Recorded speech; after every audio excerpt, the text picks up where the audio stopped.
We are constantly overstimulated, with us consuming content for 6 to 7, sometimes 8 hours a day. Our brain receptors are looking for things to keep our attention. It has to be quick, it has to be flashy. There has to be landscaping footage on the bottom of whatever I'm watching, so that way if I get bored, well, I have some fun stuff for my brain. There better be subtitles as well, because I can't listen unless I read. As of April 2024, the average human attention span is 8.25 seconds, which is less than the attention span of a goldfish. These motherfuckers are beating us out. That's just the way of the world right now. 1 million miles per hour. Foot on the gas. The internet is the Autobahn, baby. And I'm a purple moped. So the people making shows, making content for us, the masses. And they go, what are we gonna do? We gotta be able to keep the people entertained and watching whatever we're putting out. And I think the one show right now that is able to truly embody the chaotic nature and style of the entertainment that we consume, but not sell itself short of quality, is the show known as... Now get out there and make someone smile. I did my time and I want out. So confused it doesn't cut. Kids, Charlie, I love kids.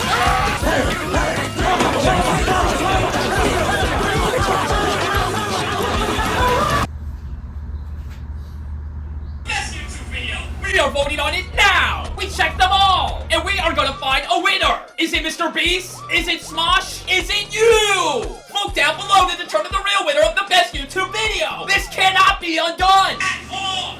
It's pretty pretentious. Smiling Friends is a show that sticks out like a kaleidoscopic sore thumb amongst the sea of boring cookie-cutter animated comedy shows that are airing right now. It's the most popular animated comedy going right now, and the average runtime of the show is only around 10 to 11 minutes. It follows Pim and Charlie of the Smiling Friends, which is a charity that was made to make people smile, and they go on these crazy wild adventures. And these can vary drastically, from helping a shrimp find love, to getting hell to not be frozen over, helping the president win an election, to finding some much needed paper clips. Every character design in the show is noticeably different from the next. It's all over the place. The show has no overarching storyline going on, except for Alan wanting some cheese. I just wanted my cheese. And we barely know anything about the characters that we watch in this show, really. I mean, try to figure out what Glep does, what Glep says, and most importantly, what Glep is watching on that little iPad of his in that chair. So how is it that this show is able to work? I mean, it doesn't really seem like it's something that could or should work, really. In a world of Rick and Mortys and Big Mouths, Smiling Friends is able to be equally entertaining as it is able to be genre-pushing and innovative amongst its peers. The amount of memes that have been able to come from the show is damn near remarkable.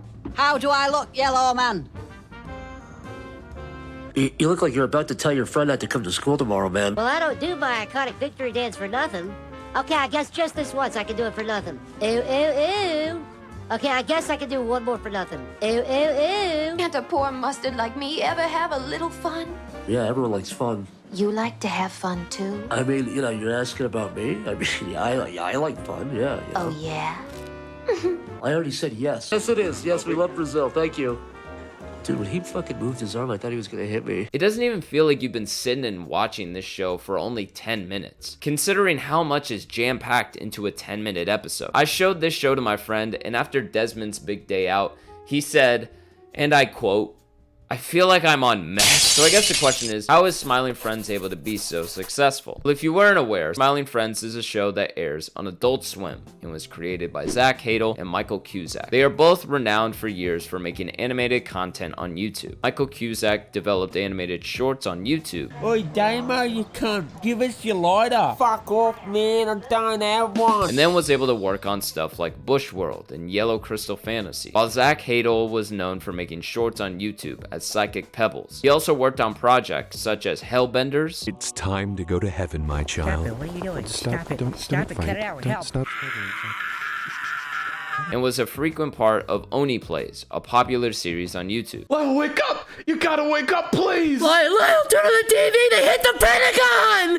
They hit the fucking Pentagon! And after many years of working on their own projects, Zach and Michael joined forces and aired the pilot of Smiling Friends on Adult Swim on April 1st of 2020. Now, all these years later, with the second season in full effect, you can see that the show is as big as it has ever been. Smiling Friends is able to do a few things in particular that are so incredibly impressive and allows it to rise to the top of people's attention.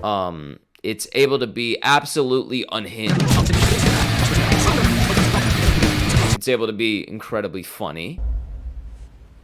Charlie, this is a fake knife. What? Yeah, it's one of those plastic knives that retract, see? Oh my god. It's a gag knife. Oh my god, I paid $600 for that, dude. Oh, you should probably try to get that back. He deleted everything and moved to New Jersey. I can't go home. Oh my gosh. What? Oh, that's bad. And it's able to make you think about the big things in life. I am going to be alone forever. Just kidding on that last one. I mean, not necessarily. You'll see later. But after watching just like 3 episodes of this show, you kind of just sit there and are like, yeah, I don't think I've seen anything like this before. The amount of different art styles that Smiling Friends adopts is so incredibly amazing in so many regards. It's able to blend all of these different animation styles in an eye-catching way. They're able to pay homage to famous animation styles that have come before it. The Hobbit in the Enchanted Forest episode, Gimli's animation. Michael Cusack describes the show as a sandbox of fun. It's not Zach's pure style, it's not my pure style, it's kind of a mix, and then we can just do any like multimedia stuff. I mean, any other show that had the boss as a character just wouldn't work. I'm sorry, it just wouldn't work at all. It would just ruin it. It would be the worst thing ever. Smiling Friends with the boss is like Beyonce and the Single Ladies beat.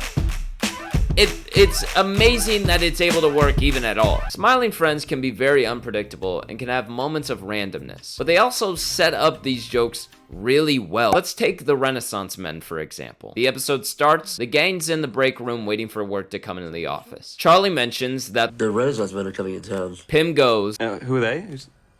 Who's the Renaissance Man? Oh, it just says here that the Renaissance Men are coming in town. And by the looks of it, it's like super soon. I'm just telling you what I'm reading here, man. That's all I know. You know as much as I know. I'm just reading off this thing. It says the Renaissance Men are coming in town really soon.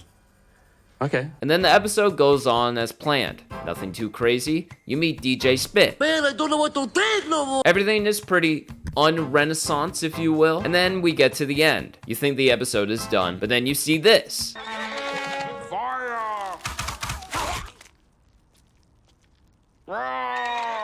The Renaissance Men did, in fact, come into town. Or you have Smormu being shown at the beginning of the episode. And then at the end, it has been revealed that an entire democratic process has been conducted in order for Smormu to become one of the Smiling Friends. And of course, how could I forget about Jeremy?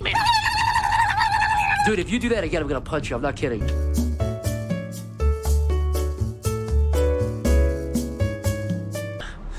I think the biggest surprises are behind me.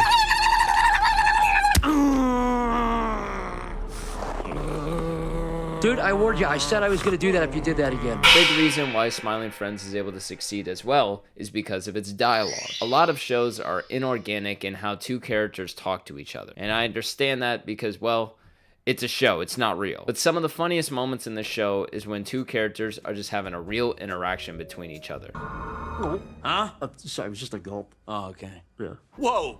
Is that fucking blackface, dude? No, this isn't blackface. I'm an actual demon. Bro, please tell me that's not blackface. No, you don't understand. I'm literally a forest demon from across the bridge. So, I usually just go in there and pick some crap off the floor. And... Oh, okay. What? Oh, I was just saying okay. Oh, yeah, it's all good, but anyway... Yeah, no, what you need to do is get your posture right. You need to straighten your back and be aware of your foot placement, because your feet are all wrong. Oh, Center of gravity thanks, should man. be on your heels. For sure. I mean, because what you're doing, the way you're doing that, you're going to pull something if you keep doing it that way. Thank you. We got it. We got it. We got it, man.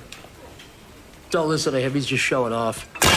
You're able to feel this kind of connection with the show because you have conversations all the time where you talk over each other, you wait for the other person to talk, you hesitate to get your point across. It doesn't feel like main character talk, side character talk, main character talk again. I joked about it earlier, but Smiling Friends is able to look at a lot of different concepts and themes and make you have a funny and entertaining way of looking at those heavy topics, but they don't lecture you and police you on those things. You wouldn't really think on first watch that a show can go that deep, but it kind of does sometimes. Desmond's Big Day Out is about a man that's lost his desire to live and looks to find purpose in his life despite being aware of the lack of long-term meaning of one's life. Mr. Frog talks about how lazy show executives make boring cookie-cutter shows in order to try to maximize their profits. Also, Jimmy Fallon's annoying laugh.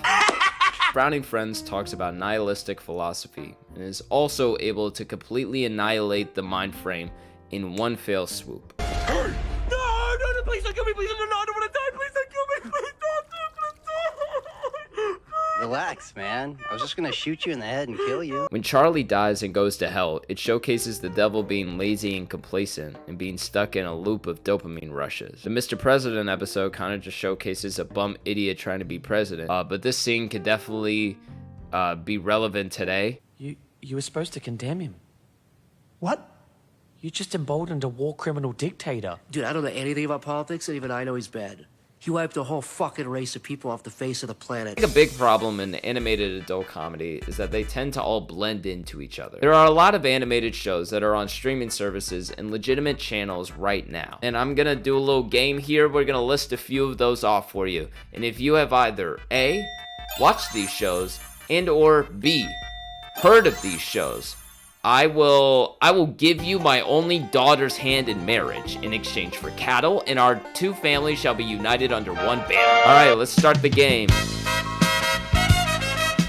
Grimsburg, Velma, Has-Been Hotel, Mulligan, Crapopolis, Paradise PD, Hoops. If you have heard or seen any of these shows, well, I would like to introduce you to Patricia! Now, I don't want to hate on these shows. I am, but I don't want to have to do that. Because some people probably find these shows funny. Whoa, look at you. Are you sucking your own dick? I don't know how, but remarkable things have happened before, and they will happen again. So let's just compare these shows to Smiling Friends. Let's see why this is able to work and this isn't. These shows all really look the same. They all feel the same. They all talk the same. If I told you that all of these shows were just one long show that had different subplots, you'd believe me, cause I told you. Now let's look at Smiling Friends. You guys don't have a problem watching someone eat, do you? Not really, no. No, go ahead, man. Go ahead. All right.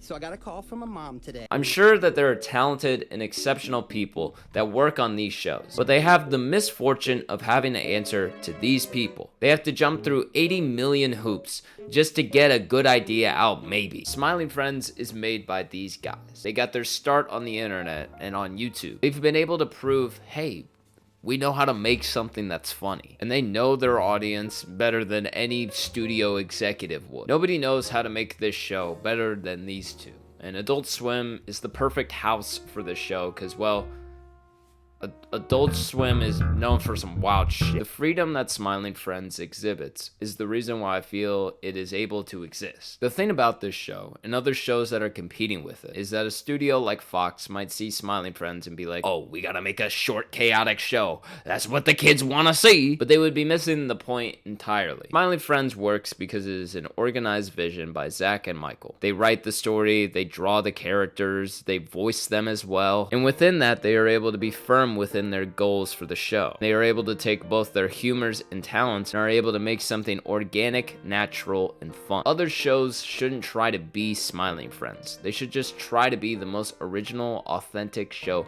that they can be. And that really should be good enough. Hello? Okay. You voted, and we listened! Begrudgingly, Smiling Friends is the perfect overstimulation has won the best YouTube video competition! It was in a close race with Ty Dolla $ign Freestyle. This cannot be undone! Oh, sweet.